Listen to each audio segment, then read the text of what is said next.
आपके प्लान ही गलत हैं, आपकी नीतियां गलत हैं। आपकी नीतियां सिर्फ और सिर्फ धार्मिक एजेंडे को आगे फैलाने वाली। मतलब आप ये मान के चलिए इस तरीके के अंधभक्त हैं कि इनको आप मंदिर के घंटे पे बांध के 7, 10, 20, 50 कोड़े भी मारोगे ना, तब भी ये बोलेंगे मोदी बहुत बढ़िया है, मोदी ने बहुत अच्छा काम किया। तो ये अंधभक्ति का असर कब उतरेगा? ये सबका नशा उतरता है। दारू रात को जब आदमी को चढ़ती है ना, तो वो सोचता है मैं ही शहंशाह हूँ, और सिरे उतर के बीवी के पैरों में माफी मांग रहा होता है। श्रीलंका में जो हुआ वो नाश था, यहाँ सत्यानाश होगा। यहाँ मैं आपसे क्या कहना चाह रहा हूँ, आज अगर आपको कुछ खुदाइयाँ करनी है तो आप महंगाई की वजहों की खुदाइयाँ करो, आप बेरोजगारी की वजहों की खुदाइयाँ करो। देश में शिक्षा कैसे बढ़ेगी उसके लिए प्लान बनाओ, देश में रोजगार कैसे बढ़ेगा उसके लिए प्लान बनाओ। आपके प्लान ही गलत हैं, आपकी नीतियाँ गलत हैं। आपकी नीतियाँ सिर्फ और सिर्फ धार्मिक एजेंडे को आगे फैलाने वाली हैं और देश के लोगों को बांटने की हैं। अगर देश के लोगों को बंटने का शौक है, नफरत को फैलाने का शौक है, तो भारत के लोग बिल्कुल समर्थन करें इनका। वरना भारत के लोगों से हमारा एक आग्रह है, एक निवेदन है कि आप इन अनभक्ति से बाहर आइए और मोदी सरकार को आईना दिखाइए कि सिलेंडर 1000 रुपये क्यों हो गया। आप केजरीवाल सरकार को आईना दिखाइए कि अक्टूबर में हमारी सब्सिडीज क्यों छीन रहा है। तो आज ये चीज़ लोगों को सोचने की जरूरत है। जब तक लोग इस तरीके से धार्मिक एजेंडे का एक हिस्सा बनते जाएंगे, लोगों का शोषण होगा और धार्मिक शोषण होगा, और कुछ नहीं होगा। लोगों को सिर्फ सोचने की जरूरत है, या लोगों को जो श्रीलंका के लोग हैं उनसे कुछ सीखने की जरूरत है? श्रीलंका के लोगों ने तो वो ऐतिहासिक काम कर दिया कि वो शताब्दियों तक याद रखा जाएगा।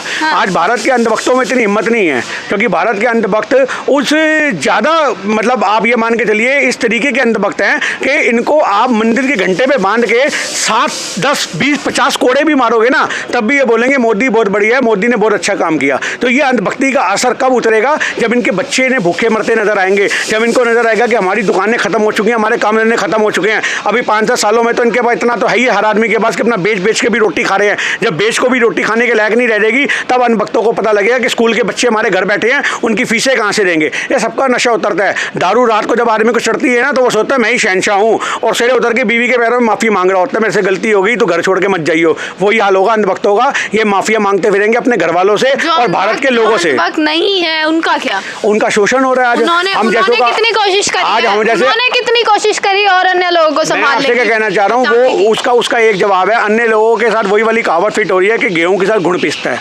तो आज जो अन्य लोग हैं उनमें हम भी शामिल होते हैं, उनमें आप भी शामिल होते हो। तो आप अपने आप को गुण समझ के सोचो कि गेहूं के साथ गुड़ पिस गया। तो अंधभक्तों को तो कोई फर्क पड़े या ना पड़े, पर हम लोगों को बहुत फर्क पड़ रहा है। हमारे धंधे, हमारे व्यापार, हमारे काम, हर चीज़ से चौपट हो चुकी है। आज रोटी खाने को लोग या पैसे नहीं है। मार्केट में बैठ के, सड़कों पर बैठ करके लोग ये सोचते हैं कि हम 2 पैसे कमा लें, पर ये सड़कों पर बैठना भी सरकार को रास नहीं आता और उन पर बुलडोजर चला करके वो किसी लायक नहीं छोड़ती। ये चीज़ के खिलाफ है हम लोग, और यही हमारा कहना है कि जब तक देश में नफरत विद्यमान रहेगी, देश कभी आगे नहीं बढ़ सकता। और हमारे देश के लोग ऐसी भूखे हालातों में पलते रहेंगे, बढ़ते रहेंगे, और एक दिन ऐसी मर के खत्म हो जाएंगे। आप कह रहे थे अभी कांग्रेस जो है वो भारत जोड़ो जो है अभियान चलाने वाली है अक्टूबर में। जिस कांग्रेस का अस्तित्व नहीं मानते हैं, जिसको विपक्ष के तौर पर भी नहीं माना जाता, जो कमजोर मान लिया गया है जिसको, क्या आपको लग रहा है कि वो लोगों को जोड़ पाएगी?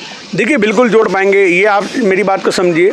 एक टाइम आता है, बहुत से ऐसे लोग होते हैं जो भगवानों को भी नहीं मानते होते। आपने कई फिल्में देखी होंगी, पर एंड में जब उनके सब कुछ अच्छा होता है, भगवान की वजह से उनकी ज़िंदगियां बचती हैं, तो वो मंदिर में माथा भी टेकते हैं। तो आज हिंदुस्तान के लोगों को ये चीज़ थोड़ी जल्दी समझ में आ जाएगी कि कांग्रेस ही उनकी हितैषी है। अगर आप उन लोगों से आप पूछोगे जो बीजेपी समर्थन भी है, उनसे भी आप पूछोगे तो वो बोलेंगे कांग्रेस ने बहुत कुछ किया है। पर आज उन लोगों के बीच में हमारी कई कनेक्टिविटी टूट गई है। उस कनेक्टिविटी को जोड़ने के लिए हम सड़कों पर उतरेंगे और लोगों के दिलों में वापस जगह पाएंगे। और कांग्रेस पार्टी अब की बार विद्यमान होगी तो 100 साल तक भी कांग्रेस पार्टी बीजेपी नहीं हिला पाएगी। ये मेरा दावा है। अच्छा, एक जगह था कि श्रीलंका के लोगों ने अपने जो प्रधानमंत्री है वहाँ के, उनके भी आवास को जला दिया।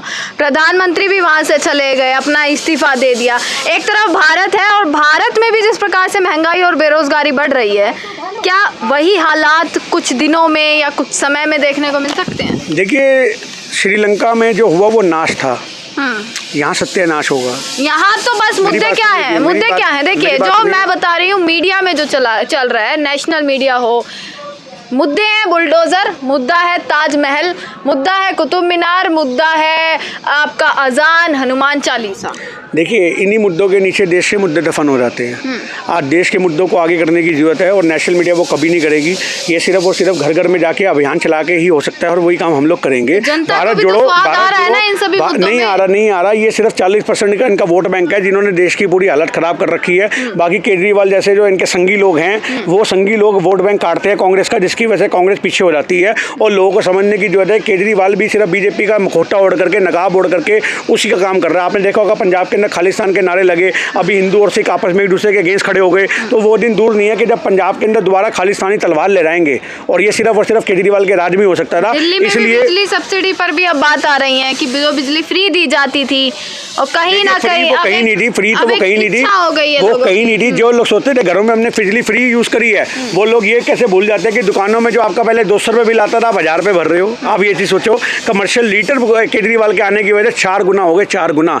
जो कांग्रेस के टाइम में कमर्शियल मीटर का जो बिल 200 रुपये आता था फिक्स चार्ज, वो फिक्स चार्ज ही उठा के 800 रुपये कर दिया गया है। तो आज ये चीज़ समझने की जरूरत है, आप दुकान खोलो ना खोलो, सारा महीना दुकान पे ताला लगा के रखो, 500 रुपये का बिल आपको देने ही देना है, जो कांग्रेस के टाइम में मात्र 100 रुपये का आया करता था। तो ऐसा नहीं है कान यहाँ से पकड़ो वहाँ से पकड़ो, बात बराबर ही होती है। ये लोगों को लगता है कि भैया वो भ्रम फैला करके हमारे साथ कुछ अच्छा हो गया, ये अच्छा कुछ नहीं हुआ। और ये 200 यूनिट की जो सब्सिडीज है, इसके भी अलग अलग प्लान है। 200 से 400 यूनिट का रेट अलग है, 400 से 600 का रेट अलग है। जिस बंदे का 400 टप गया ना, अगर वो 450 बिल भर रहा है अपना 2000 रुपये, तो कांग्रेस के टाइम में वही 450 यूनिट का बिल जो होता था मात्र 600-700 रुपये होता था। तो ये चीज़ लोगों को समझने की जरूरत है कि भ्रम में चक्कर में आप बर्बाद हो रहे हो। जो आदमी स्कीम लगा के माल बेचता है ना, वो ज़्यादा कमाता है, याद रखना ये बात।